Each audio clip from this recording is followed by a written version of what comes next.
In this video, I want to show you how you can make some strong, pleasurable memories of Christmas 2020.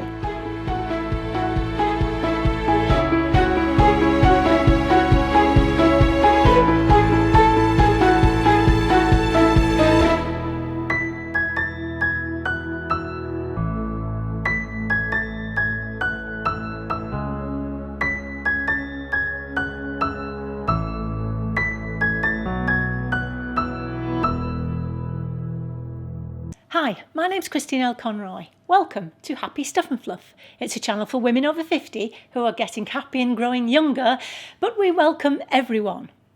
Now, can I ask you a favour? Please will you subscribe if you haven't done already?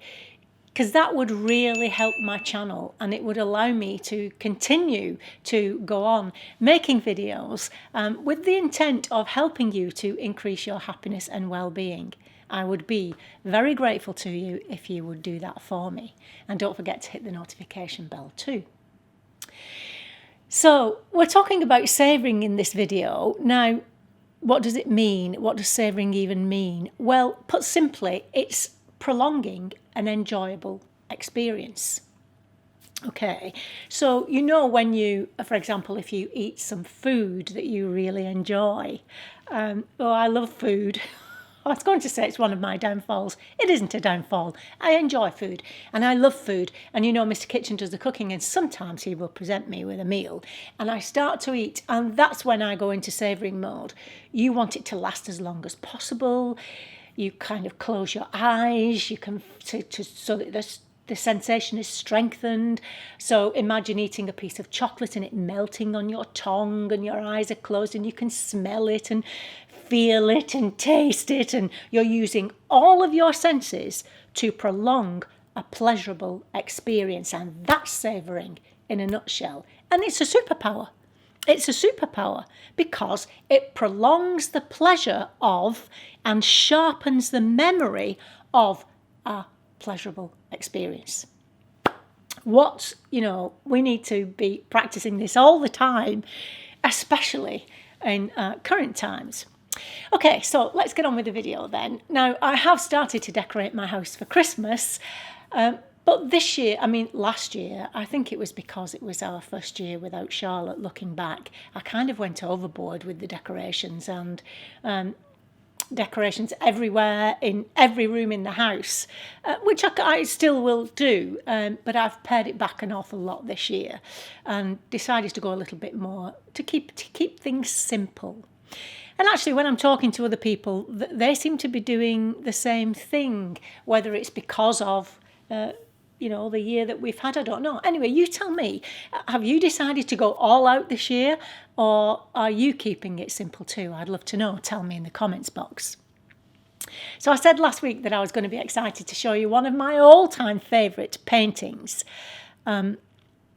winter landscapes, and it's this one behind me. You can see it there, but don't worry, I'm going to show it to you in full glory in a second, but that's where it is in my house in the built-in. Oh, and as I say, it's one of my all-time favourite paintings. So before I talk about the painting, just let me tell you about the artist. So his name is Joseph Farquharson. He's a British landscape painter. He's from Scotland. His dates are 1846 to 1935. So he's a Victorian painter. And he became a Scottish laird. Now, for those of you who don't know, the Scottish laird is kind of equivalent to the English lord. It's someone who becomes the owner of a large estate with lots of families on the estate and so on. He became the lord of that manor, if you will. But he was a landscape painter who particularly became famous for these poetic winter scenes, often containing animals, sometimes people. But the painting behind me is painted at a place called Finzine near Aberdeen, which is where he lived.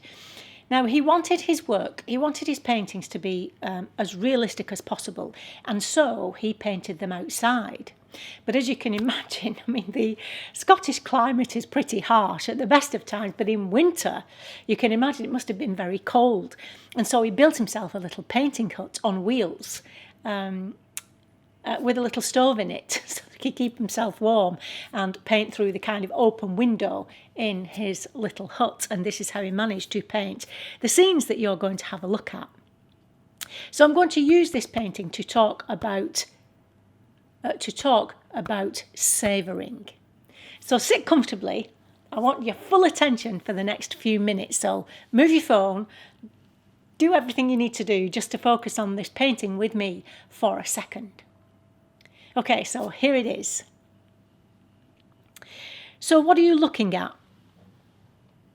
Well, you're looking at, as I say, it's a Scottish winter landscape, and you're looking along a pathway through fields.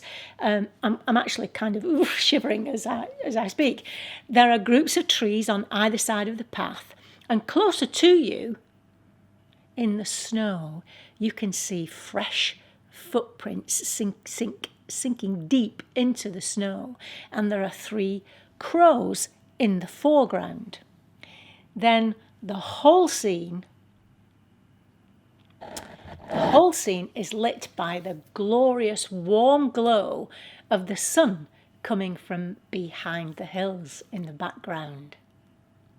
Do you see anything else? What do you see in this painting? What was the first thing you noticed?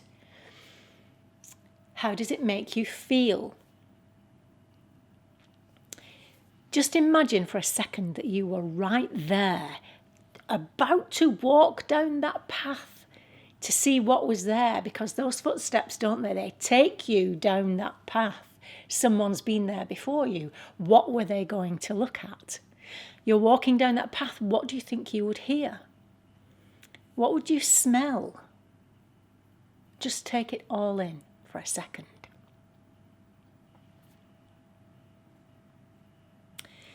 Okay, now in the comments right now, this very second, pause the video if you have to, but tell me in the comments right now, are you looking at a sunset or a sunrise? I'll answer that shortly.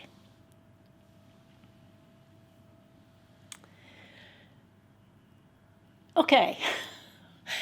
So you know that if you've been with me for a while, you know that my background is in art and design history. And over later years studying positive psychology, I started to look at artwork differently, trying to interpret a piece of art in such a way that it could be used to help the modern viewer and be relevant to the modern viewer looking at a piece of artwork. From a personal development point of view, how could we use art, looking at art, from a personal growth point of view? So I was kind of combining my knowledge of positive psychology with my knowledge of art.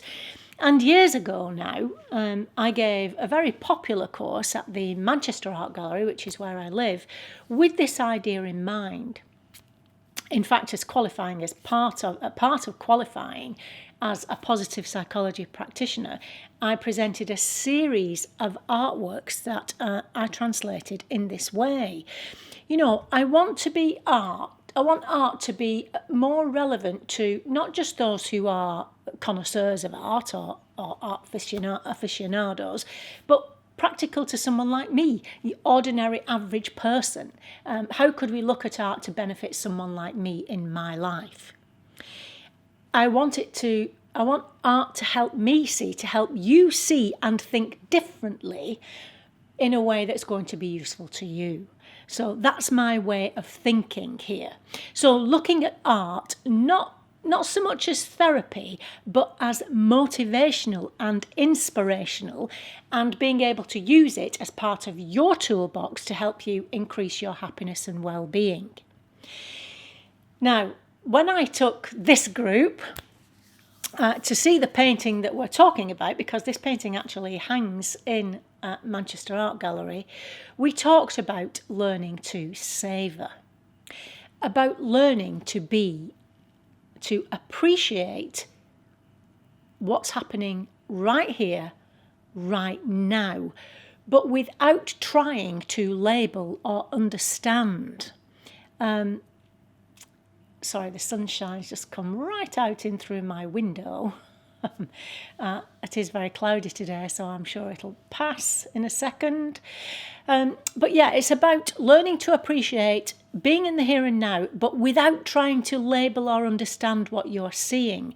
Now, interestingly, if we look at this painting from, let's say, a colour therapy point of view, those lovely rich browns that you can see there offer seriousness, warmth, reliability and support. And the whites in the painting offer clarity, simplicity, efficiency and purity. So there are different ways to look at art, different layers that we can look at art. And as I say, I want to look at it from this positive psychology point of view, and today from a savouring point of view.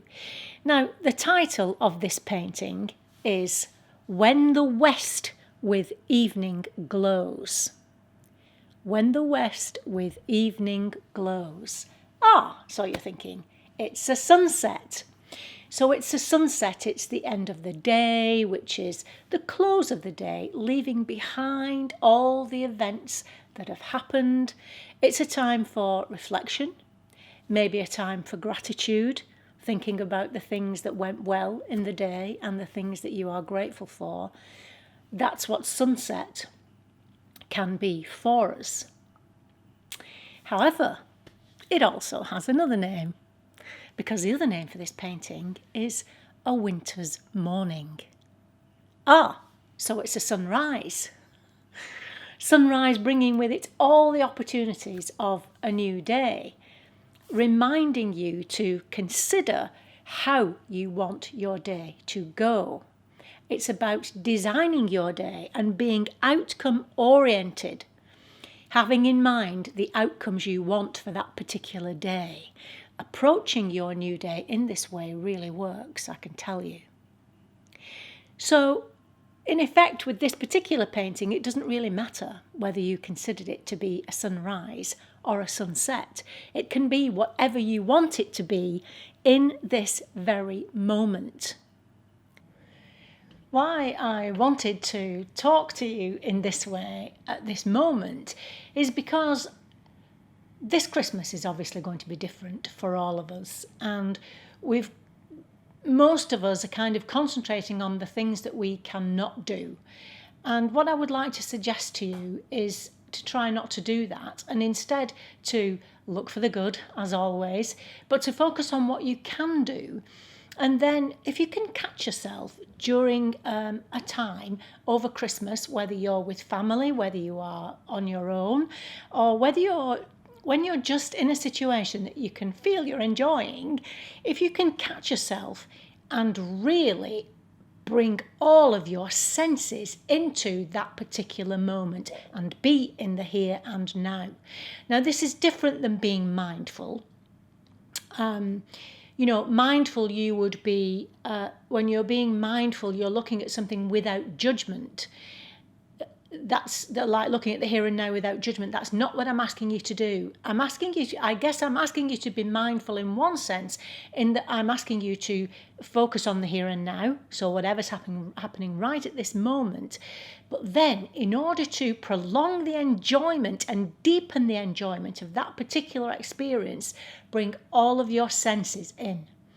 Really look at how you're feeling physically. What does enjoyment mean to you physically? What does it do to your body? Bring in all your senses to do this and stay as long as possible in that moment of enjoyment.